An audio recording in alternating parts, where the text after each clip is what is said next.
This podcast is brought to you by Most Valuable Podcasts, leading the league in podcasting entertainment.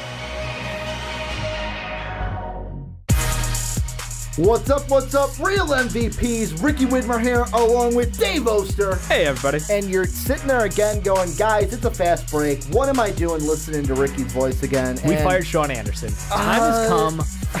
We've had enough of his shit. He rants too hard on Kawhi Leonard. He is too hard. You guys called for it. We delivered. He calls Kawhi soft too much. That's why. No, he's in Nashville. Sean's enjoying some.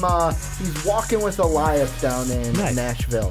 I listened to that today, and I was like, it's not good. It's not not the full great, album? But it's not bad. No, just the Walk with Elias song. Oh, okay. And I'm like, it's not good. It's not great, but it's not bad. It was kind of just for me. But we're on the fast break, talking some basketball. Got some great topics for you guys. Going to be talking some K-Love with patron Bill. Going to be talking about the Lakers, what to expect with them and LeBron, realistic expectations for them this season. And then we pulled an audible, had one topic planned. We're going with a different one. We're talking about the Rockets and if they have gotten worse this offseason, although they signed Clint Capella today, brand new basically. Deal, literally an hour ago. They bring in Carmelo Anthony. You guys can check how we think he fits in. We talked about that last week. I'll probably put that video popping up above Dave's head right now. But before we get into everything, before I invite Bill in, this is where I give you a little bit of housekeeping. First off, if you want to be like Bill, want to be a patron and be on the show, make sure to check out patreon.com/mostvaluablepodcast to help support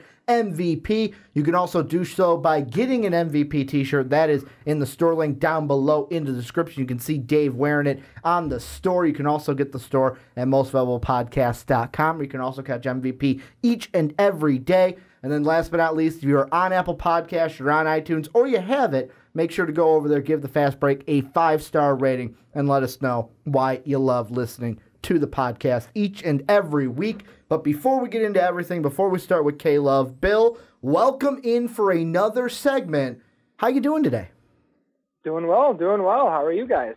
I am doing just great. Dave was just thrilled saying, it's Friday. Well, that and you were saying that it's great weather here in Chicago. It is. That we're experiencing. It's finally not like, sweat my balls off, taking a walk outside. So, no, I'm loving it. I get to be outside. I get to not be, disgustingly humid. Well, another guy that's feeling good right now, especially after this week, before signing his contract extension, he posted a picture of a glass of wine from a private jet on his Instagram page. Kevin Love getting a new deal, a 4-year, $120 million extension with the Cleveland Cavaliers. Bill, I am going to push it right onto you first. I'm going to hit you with the hard question. With this extension, did the Cavs make a mistake by giving K-Love this 4-year extension? You can't really say that they made a mistake, because if they don't give him the extension, who do they have to play on that team? I mean, and at the end of the day, it's a semi-tradable contract. So 2 years into 4 years, if they're going to look for, if they don't get any free agents that sign in the next couple of years, or if they don't develop some of the young talent that they have, whether it be, Colin Sexton or through some other draft picks, they can move that contract to a team that is on the cusp of either making the playoffs, that wants to get to that next level, or a team that is a top 4 seed in the playoffs to propel themselves to the next level, whether that be, finals appearances or things like that. So, and I mean, at that point, I think he'll still be 32 years old. So, because what is he right now? Is he 29 or? Right now he's 29, correct.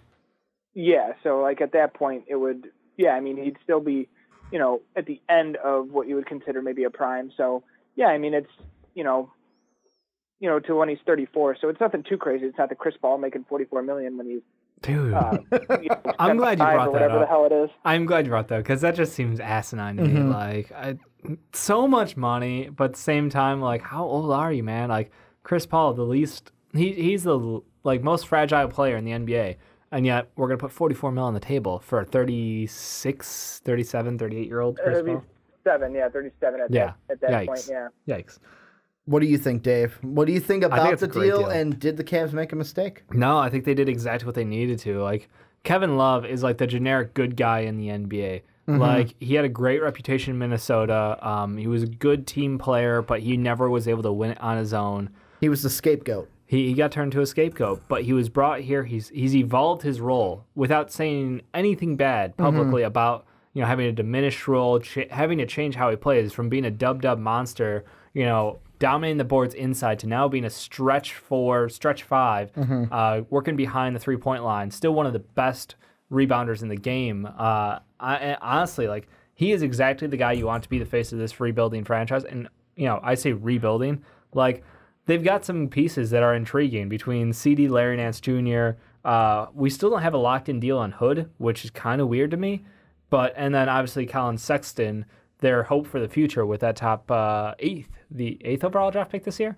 8th or 7th, 8th because the Bulls were 7th. Yeah. So, I mean, like, I think he is the exact veteran you want on that team to help lead them forward. So, no, I think it was a great deal. I think I honestly expect to see a resurgence of old K. Love. I think we're going to see K. Love put up, like, 25 and 12 again. So you're saying we're going to get Fat K Love again? Not but physically, in skinny form. But he's putting up Fat K Love numbers because I don't think that's going to happen. No. Yeah, I don't you're think. Anti. Like, all right. And me, I am about to piss so many people off with this. All my right. first thought when I saw this deal was I understand why they did it. Bill kind of hit into it, but the whole point for me is why they had to do this. They being the Cavs have just lost LeBron this offseason. You have to give these fans hope. You got to give them something, some veteran to say, hey, at least we got him. He's going to be our guy. We are not over. Like many people, like myself, it's basically... You're trying to write the Cavs off. Exactly. LeBron went to the West. A spot opened up in the East for in the words of playoffs. Ricky Who wants Widmer, it? the Cavs should be tanking right now. Maybe not tanking, but the whole thing with You're me intrigued. is with the Cavs and with K Love is I see why they had to make the deal. Like, first off, it's we got to give our fans something that gives them hope for the future. Plus, this is a little bit of joking, but this is kind of like, hey, thanks for dealing with all this shit for the last few years. I know we kind of used you as a scapegoat. There was, I can't even remember who said, I think it was like Windhorse, who was basically like, sometimes in that locker room, there would be games where he would have his head down, towel over his head. He was not having a good time in Cleveland. But I look at this and I go, all right, you're a team that just lost LeBron. What are you, like, once LeBron left, the Cavs had a decision. Griffin had a decision. What do I do? Do I go full on into the rebuild and say, all right, we're going to get draft picks? I'm not saying like Philadelphia 76ers tank mode. Okay. I'm just saying Thank you. We are going to build off of young talents, nail our draft picks, do that.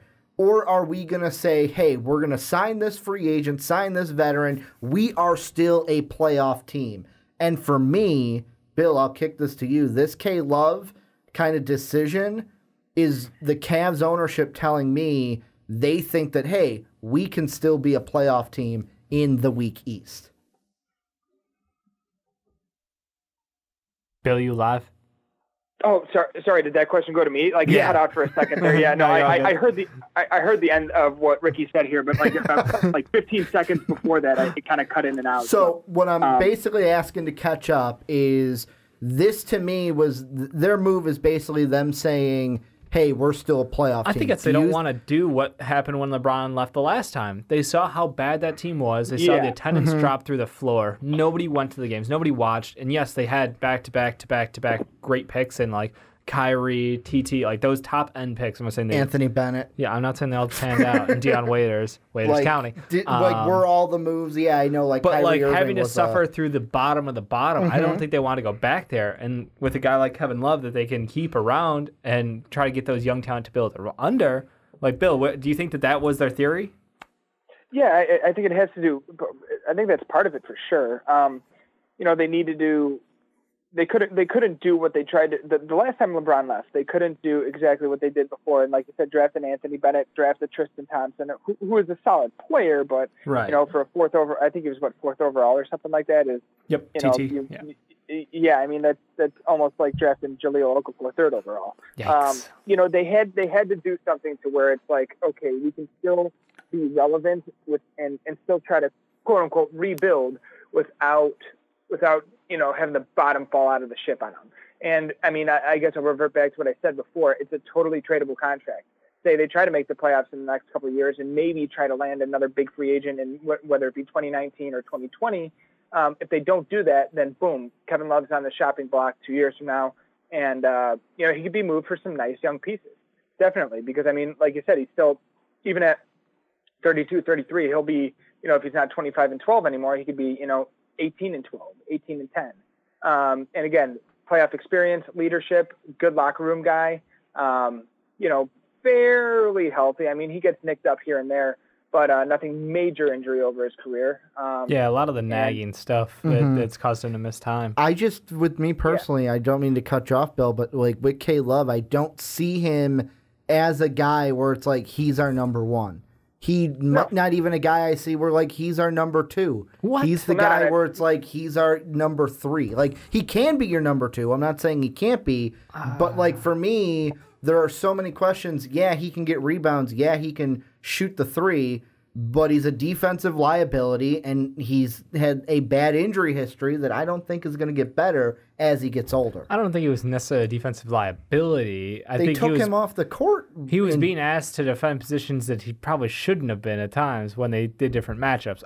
But that's the other team forcing you into those matchups. Right, but TT can't be on the court because he can't shoot.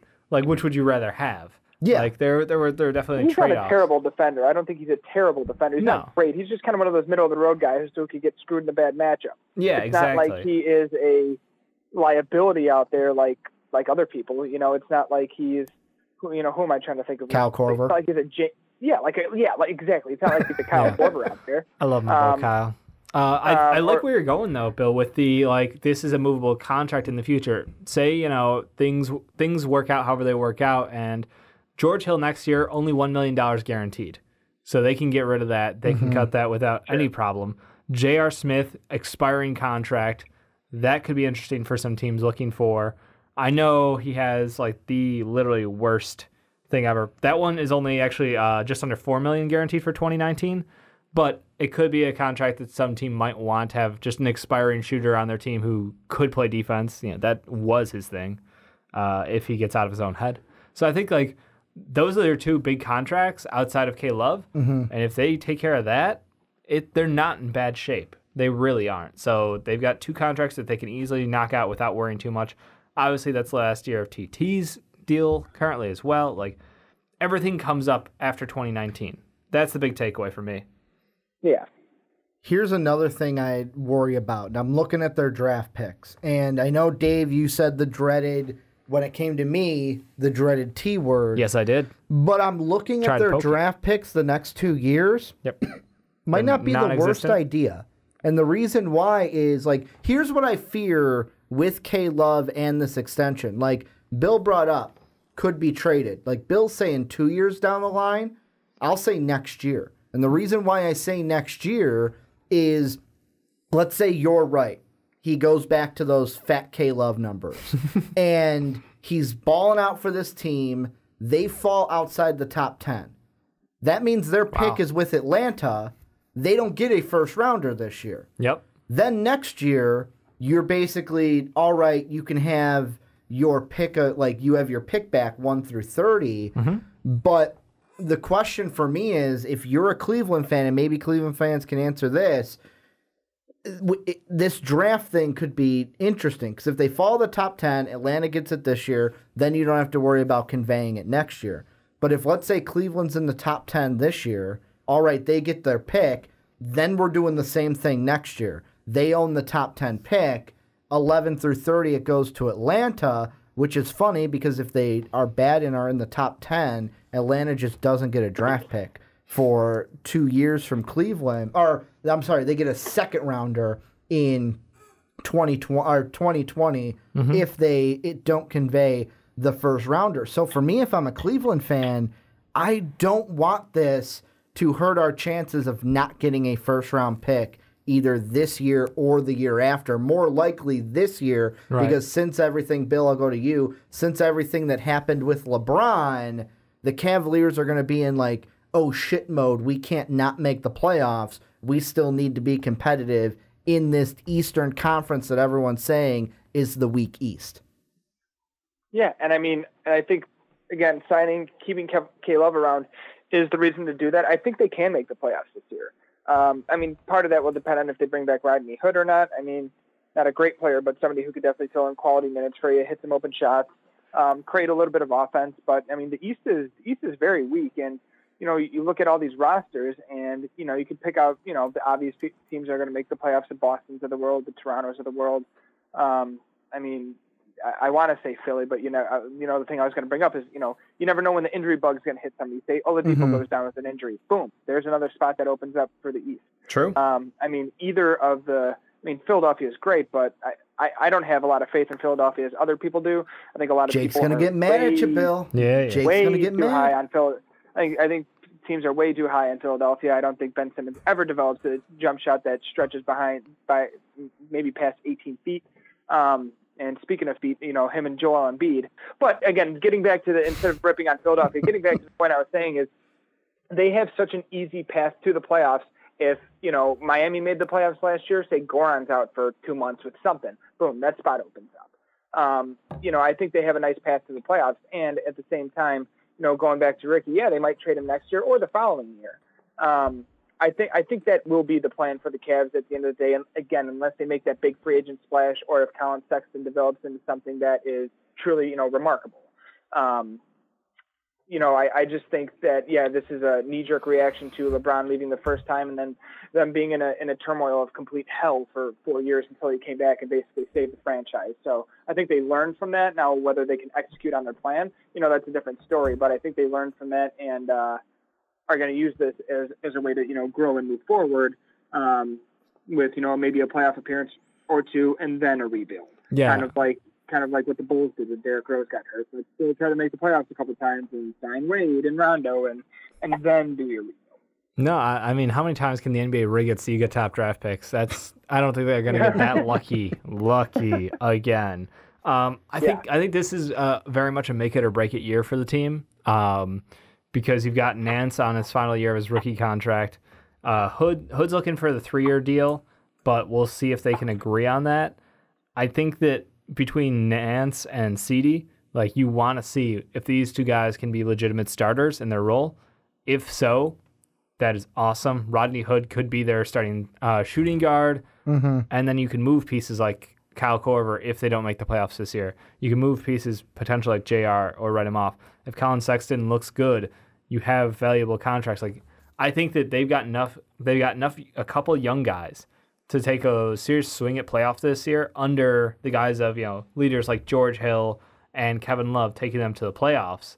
If it looks bad, you can pull the cord and start to look at these contracts. And like I said, 2019, $1 million guaranteed, $4 million guaranteed. And then you just got TT's contract and then K-Love's, and then you're basically at nothing again. I wonder, for me, I'm sitting here seeing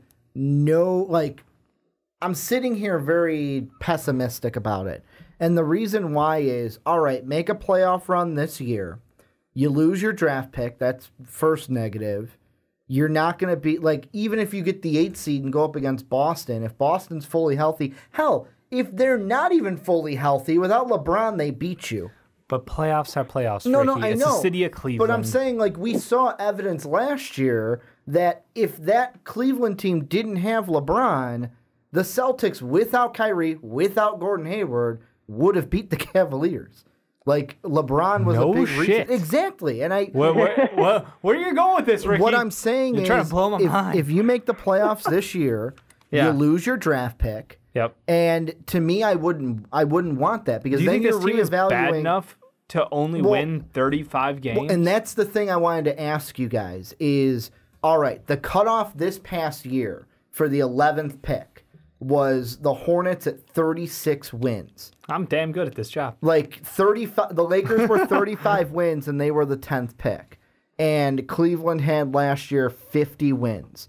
So, I mean, if we go with the same thing that many people are saying about LeBron with the Lakers, that, he's 15 wins, then that puts Cleveland right at where the 10th pick was last year. The thing is that necessarily going to be 15 because of what they have on this team. if I am a Cleveland fan, I would be very cautious about making a playoff run this year, going up against a Kawhi Leonard Rockets team or Raptors team, a Celtic team that could be fully healthy this year, or even the Philadelphia 76ers, and getting bounced in the first round and then saying, great, now we don't have a draft pick for a year. And what's the one thing we always say on this show? How you build a team now is through the draft. And if you push for the playoffs now with K-Love, you're throwing that out the window for a complete year and basically pushing the rebuild. You're kicking that can down the road, basically. I don't know if I would want to do that if I was a fan. But that just means you've given up on Larry Nance, CD, Rodney Hood, Colin Sexton, even Clarkson. You don't think those guys are quality starters in the NBA? That's what I'm hearing. Well, to me, it's not they're between a rock and a hard place, and this is the LeBron James effect. This is what LeBron James does to a team, good or bad. I'm not saying he's a negative guy and you should hate him for it, but this is what he does. He has a presence on a team. You could if you want to, but I'm not saying he's an evil guy for doing this. He is such a dominant force in the NBA that, you mentioned it happened the first time he left. This team was decimated. They were woefully prepared, They needed draft picks like Kyrie. And honestly, the thing that was funny was that team was actually building. There was some promise. Then LeBron came in, and I mean, you could say if LeBron never came back to Cleveland, yeah, they might not win the title, but Kyrie would have. No, I know. But Kyrie would have never been traded. Kyrie could have been the guy in Cleveland. And this to me is, all right, LeBron left. Let's go back because of what our draft picks are right now. I would not want to lose that draft pick this year. That's my big thing. I wouldn't want to lose it and have to start getting that young talent next year compared to this year because you're not going to go to the finals, and I don't even think you're going to get out of the first round if you do make the playoffs with this Cavalier team. What do you think, Bill? Yeah, I mean, of course they're not going to make it out of the first round, unless something crazy happens or unless they make a crazy trade at a trade deadline scenario. I definitely don't see them getting out of the playoffs or getting out of the first round if they get to the first round. Because them two, I think I look at them as somewhere that could be anywhere from the 7 to 11 kind of seed. Probably closer to the 7-8. But I mean, I just but at the end of the day, I think they're doing the right thing just because of what happened when LeBron left the first time, and just like Dave said, how unprepared they were for that. And I think if I were a Cavs fan, though, I would look at this as a blessing in the sky. You basically had your roster held hostage and your team held hostage for the last 4 years by the biggest diva best player, but biggest diva there is in the NBA. Basically controlling everything that's going on, whether it be from the front office to the team, to the coaching, to the, that's got to wear on players. And I mean, even as a fan, that would wear on me. I'm a Bulls fan, so, say Markkanen turned into the next god over here. If he was doing one-on-one deals and just basically holding the franchise hostage by, that I almost look at it as a blessing in disguise, because at the end of the day, I think, LeBron has 1 or 2 good years left. I don't think he gets any more titles unless he leaves again, leaves the Lakers, whether it be, when he's 38 after that contract's up. I don't see him getting any more titles. And, the Cavs can actually start to rebuild after, whatever they decide to do with K-Love in the next couple of years. They could actually rebuild with a plan instead of just getting completely culture shocked by him leaving, especially the way he did. I literally think this guy has held that franchise hostage just to get to the finals and, not much more. And I mean, tons of entertainment, great player, just wildly entertaining to watch. But, sometimes it's just almost with what he did to that team, I think it was just more of a headache. He had a little bit of that in Miami, but, Pat Riley kept him pretty much in his place. In Cleveland, him and what did Phil Jackson call it? His posse, did whatever they wanted, unchecked. And if I were a fan, I just couldn't take that, I got a question for you, Dave. Sure. Let's say you're the Cavs. You're on the track to not even make the playoffs. Let's just say you're on the track to be outside the top 10 in the draft, meaning you're losing your pick. Yep. Do you see anyone on this? Because the big question someone could throw out is, yeah, we don't have to be in the top 10. We could do what we did last year, what the Lakers did last year of, oh, shoot, we don't have a first-round pick. Let's make a trade with a team like the Cavs. Do you see anyone on this roster, a George Hill, a J.R. Smith, a TT, anybody, that the Cavs could use at the trade deadline to get a later first if they're in jeopardy of losing their pick because they're winning too many games? No, I honestly don't. I don't think they've got anybody in that. The only person would be like Jordan Clarkson. Yeah. He's the only person because you're not moving CD, you're not moving Larry Nance. Rodney Hood, if they get the 3-year deal in like they want, they're not going to move him year one. But if he takes the qualifying offer, if he settles on that, they could move Hood. Yeah. But likely you're looking at Jordan Clarkson being the odd man out if they try to do that. And Clarkson's got some value. He's on a reasonable contract at like $12.5 million this year, $13.5 next. He's a good bench scorer. He's a good combo guard. But at the end of the day, I don't know if he's going to get. He could probably get you like a 25 range pick. So if there's a need for a backup point or backup combo, yeah, sure. Well, we'll end it up because we're running a little long in the tooth here. Bill, we're going to go to you. Final thoughts on the K-Love extension in general. Just great for K-Love. I mean, he's deserving of it. Good player, good teammate. $30 million's a lot, but not a crazy contract. Smart move by the Cavs just to have something around for the fans to be happy about, possible playoff run, and tradable asset. And maybe some guy a veteran that the younger guys, the Colin Sextons of the world, the Seddies of the world, Larry Nance's can learn from. Somebody other than a gigantic diva who's being passive aggressive on Twitter and Instagram with everybody. So, I didn't know going into this show that you were the hugest fan of LeBron James. I love his play on the court. Tell us how you really feel. I mean, I love his play on the court. I just think his personality would be very, very hard to be around. Fair enough.